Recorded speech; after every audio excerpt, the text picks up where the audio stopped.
Bonjour, bonjour.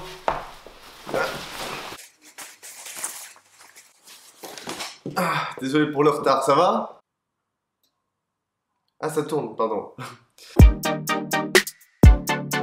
Dans cette paracha, on apprend beaucoup sur les rencontres et sur l'amour et ce que ça peut apporter. Et surtout, comment aborder ce thème-là de la rencontre.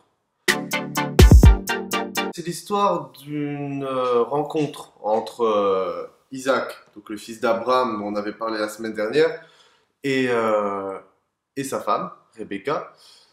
Et c'est une histoire assez particulière. Isaac, c'était un personnage qui était très introverti, et il avait beaucoup de mal à sortir à l'extérieur. Contrairement à son père d'ailleurs. C'était quelqu'un qui était extrêmement ouvert sur le monde extérieur et sur les rencontres. Voilà, c'était quelqu'un qui aimait recevoir. Il aimait recevoir à tel point que même quand il était en convalescence après cette circoncis, il n'a pas arrêté de recevoir chez lui. C'est à ce moment-là d'ailleurs qu'il a reçu les anges qui lui ont annoncé la naissance d'Isaac. Isaac était très introverti. Il sortait pas de sa tente, en fait, il faisait que prier, hein, c'était un saint. C'est tellement compliqué pour lui de faire des dates que son père a dû envoyer pour lui son serviteur le plus fidèle pour qu'il aille lui chercher une femme. Oui, c'est un peu qui veut épouser mon fils, exactement. Donc le serviteur va chercher une femme pour Isaac, il arrive devant un puits, et il rencontre une jeune femme qu'il remarque tout de suite. Elle vient et lui propose d'abreuver ses chameaux et de lui donner à boire à lui aussi.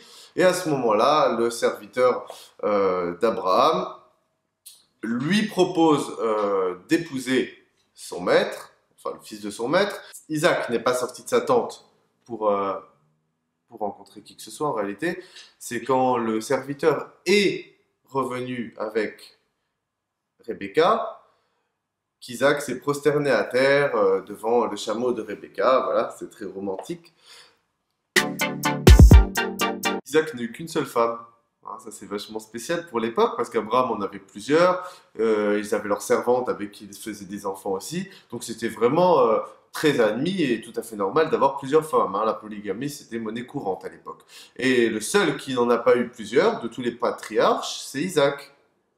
C'est fou, hein?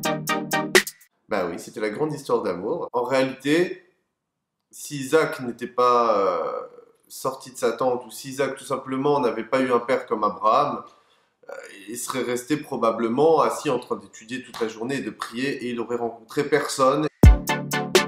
C'est vachement bien de rester à prier chez soi. La prière, c'est quelque chose d'essentiel. Simplement, toute cette histoire, elle vient nous apprendre qu'il n'y a pas que ça. Il n'y a pas que la prière. C'est très bien d'avoir la foi et de prier et de demander ce qu'on veut parce qu'on peut le recevoir en priant, c'est pas ça. Mais c'est simplement qu'il y a aussi une part d'investissement qu'on doit fournir qui est extrêmement importante. L'histoire du type qui est très croyant et qui est persuadé que tout vient de Dieu et qui va prier Dieu tous les jours pour lui demander de le rendre riche en gagnant au loto. Et il veut gagner au loto. Et il dit, Dieu, s'il te plaît, fais-moi gagner au loto, s'il te plaît, j'ai vraiment besoin de cet argent, j'ai besoin pour ma famille, j'ai besoin de nourrir mes enfants, j'ai envie d'avoir une vie meilleure, s'il te plaît, aide-moi à gagner au loto. Et comme ça, il revient jour après jour, et il gagne pas au loto. Et un jour, Dieu, il commence à s'énerver, il s'impatiente, il lui dit, écoute, tu veux gagner au loto, j'ai compris, mais va acheter un ticket.